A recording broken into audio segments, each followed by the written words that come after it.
Danny Wood about Mike Locksley. I mean, it's a more than a half decade. I mean, he's going into, I believe, year 6 there with the Terps. We've seen, pretty consistent postseason appearances. What do you think we're going to see from the Terps here in 2024?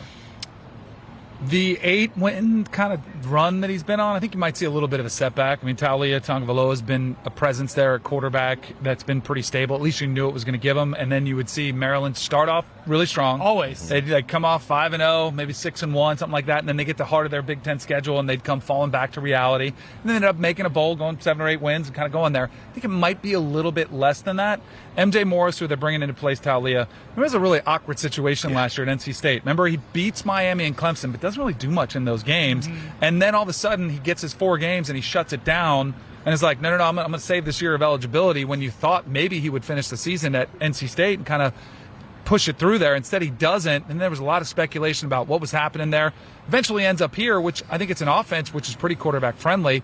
So I just feel like I don't know too much about MJ Morris. I think he's got some talent that he can go, but I don't know if he brings the stability. I think it could be a little bit of a bumpy year at quarterback. And I do think they'll probably be more of one of those take the checks types year where you get, 6. If you make a bowl, it's a really good season, but that's probably, the upside for them is 6-6. But I will say, Mike Locksley mentioned something that we've been mentioning all week here on the Cover 3 podcast on CBS Sports Network, which is we are a team that was in the Big Ten East that, because of the new alignment with no divisions at all, has a real chance to take a step.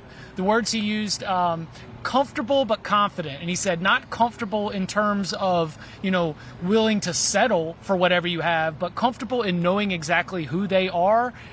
The opportunity is there. The schedule only gets easier from what life was like when you had to play Ohio State, Michigan, Penn State, and Michigan State, which, of course, was running hot from year to year every single time. So it's going to be an interesting year for Maryland, who, again, is in that middle where you just know 2 or 3 games are going to come down to, can MJ Morris be able to come up with the winning plays? And that'll be the difference between finishing, 15th and 9th, right? Something along those lines.